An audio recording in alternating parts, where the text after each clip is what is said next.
Assalamualaikum warahmatullahi wabarakatuh. Halo semuanya, perkenalkan saya Desyanita Putri. Di sini saya akan menjelaskan tentang Quick Response Code, akses digital instan. Quick Response Code atau yang lebih sering kita sebut dengan QR Code atau kode QR, akses digital instan. Apa itu QR Code? QR Code ini merupakan jenis kode batang 2 dimensi yang bisa terbaca dari 2 arah, secara vertikal dan horizontal, serta mampu menyimpan lebih banyak data dibanding kode batang 1 dimensi. Cara kerjanya dengan mengubah data menjadi pola unik hitam putih, kemudian dipindai menggunakan kamera smartphone yang mengidentifikasi pola dan mengkonversikannya kembali ke bentuk aslinya. Sejarah QR Code. Nah, QR Code ini diciptakan oleh insinyur Jepang bernama Masahiro Hara pada tahun 1994 di Denso Wave yang merupakan anak perusahaan dari Denso Corporation. Tujuan utamanya waktu itu untuk melacak otomotif dengan lebih cepat dan efisien. Kemudian, Denso Wave ini membuat keputusan strategis untuk menggunakan kode QR ini dalam penggunaan umum dan mendorong adopsi secara luas. Kemudian pada tahun 2000, kode QR diakui sebagai standar internasional. Jenis kode QR. Kode QR itu ada 2 jenis. Yang pertama ada kode QR statis dan yang kedua ada kode QR dinamis. Kode QR statis itu kode yang menyimpan datanya itu secara permanen atau tidak dapat diubah. Contohnya itu seperti nomor telepon, map lokasi, dan alamat email. Kemudian kode QR dinamis. Kode QR dinamis ini kode yang dapat menyimpan data tidak secara permanen atau dapat diubah dan diperbarui informasinya. Seperti laman web perusahaan, media sosial, dan laman web pemerintah. Struktur kode QR. Nah, kode QR ini dibangun atas beberapa bagian juga. Nah, yang pertama ini ada finder patterns. Fungsinya itu untuk memudahkan perangkat untuk membaca dan mengidentifikasi kode dengan cepat meskipun di posisi tidak ideal. Nah, biasanya dia berada di sini. Kotak 3 ini merupakan finder pattern. Kemudian kedua ada alignment marking. Fungsinya untuk memastikan pemindaian akurat meskipun di bidang yang melengkung atau tidak rata. Nah, ini contohnya alignment marking. Kemudian ada timing pattern sebagai acuan mengatur tata letak kode serta memastikan pemindaian tetap akurat. Nah, ini timing pattern ada di posisi ini. Kemudian version information menunjukkan jenis kode serta menentukan kapasitas data yang dapat tersimpan. Nah, ini contohnya 2 ini ya.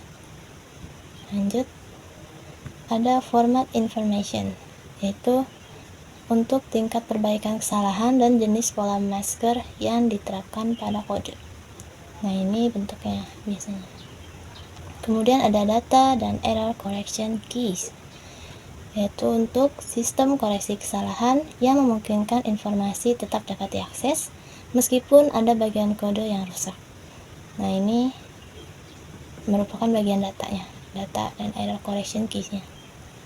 Kemudian quiet zone atau bagian yang polos di pinggirannya itu, yaitu untuk memberi kesempatan bagi perangkat untuk fokus mengidentifikasi kode dari elemen lain yang ada di sekitarnya. Nah, manfaat kode QR. Tentu saja kode QR ini memiliki beberapa manfaat ya. Yang pertama, memudahkan proses pendataan. Yang kedua, memudahkan proses transfer informasi. Yang ketiga, memudahkan transaksi pembayaran. Dan yang keempat, mempercantik desain. Nah, memudahkan proses pendataan itu misalnya kayak memudahkan untuk mengumpulkan data pelanggan, melacak inventaris, mencatat kehadiran, atau pencatatan data lainnya. memudahkan proses transfer informasi. Nah, itu mempermudah pengguna untuk mengakses laman web, media sosial, detail produk, video, kontak, alamat email, nomor telepon, serta informasi lainnya. Memudahkan transaksi pembayaran. Nah, kan sekarang ini pembayaran banyak yang pakai digital ya. Nah, jadi karena menggunakan digital biasanya pakai kode QR, dan itu lebih cepat dan efisien kan. Jadi kita nggak perlu mengeluarkan uang tunai atau kartu debit kredit yang seperti itu. Kemudian mempercantik desain. Nah, mempercantik desain ini bisa digunakan di dalam kartu nama, poster, brosur, dan lain-lainnya untuk informasi yang lebih lengkap. Biasanya seperti itu. Keunggulan QR Code. Nah, kode QR ini memiliki keunggulan tertentu. Yang pertama, kapasitas penyimpanan datanya yang besar. Kemudian memudahkan dipindai dari segala arah. Ketiga, fleksibel dan serbaguna. Yang keempat, dapat dicetak di berbagai media. Yang kelima, terintegrasi berbagai platform. Yang keenam, media pembayaran digital. Dan yang ketujuh, biayanya rendah atau gratis. Sistem keamanan QR Code. Nah, sistem keamanan yang ada pada QR Code ini merupakan sebuah sistem yang sederhana yang melibatkan pengguna dengan pembuat. Jadi yang pengguna kode sama pembuatnya ini yang menjadi sistem keamanannya. Nah, yang pertama itu ada apa aja? Kewaspadaan pengguna, tanggung jawab pembuat, dan teknologi dan regulasi. Kewaspadaan pengguna, contohnya verifikasi sumber. Jadi kita harus tahu sumbernya itu dari mana. Pratinjau tautan, hati-hati informasi sensitif. Jadi jangan sembarangan kita memberikan informasi yang sangat personal gitu ya. Jadi harus hati-hati. Kemudian tanggung jawab pembuat, yaitu tentu saja kita harus memberitahu itu apa isi datanya itu, kan? Kemudian tautan aman, tentu saja harus aman. Yang ketiga, teknologi dan regulasi, yaitu pemindai aman, pembaruan sistem, dan regulasi pembayaran.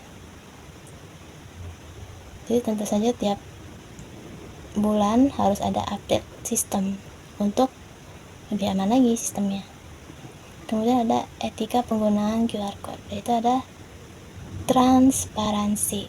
Nah, yaitu untuk memberitahukan informasi yang ada di dalam kode, seperti yang saya beritahu sebelumnya. Kemudian bertanggung jawab, itu menggunakan kode dengan bijak dan baik sesuai kebutuhan. Pelindungan data, memastikan data yang terkumpul terlindungi dengan baik dan sesuai kebijakan privasi. Jangan disebar-sebar data pribadi orang, gak baik. Kemudian etika pemasaran. Nah, ketika pemasaran ini pastikan digunakan untuk menyampaikan informasi yang relevan mengenai produk yang akan ditawarkan dan yang bermanfaat informasinya. Jangan keluar dari topik, oke? Nah, kemudian di sini ada aplikasi QR Code di berbagai sektor. Nah, di sini ada sektor perbankan dan keuangan. Contohnya pembayaran digital, transfer dana, e-billing. Retail dan perdagangan, informasi produk, promosi dalam toko, loyalty program menu digital. Pariwisata dan perhotelan, informasi destinasi, check-in hotel, tour virtual.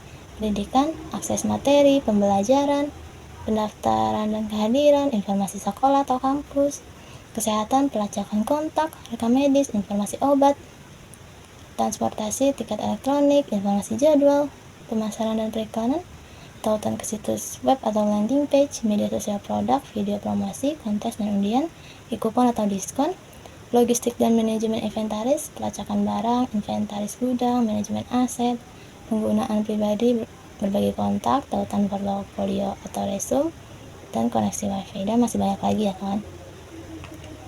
Nah, sekian yang dapat saya sampaikan, kurang lebihnya mohon maaf. Wassalamualaikum warahmatullahi wabarakatuh.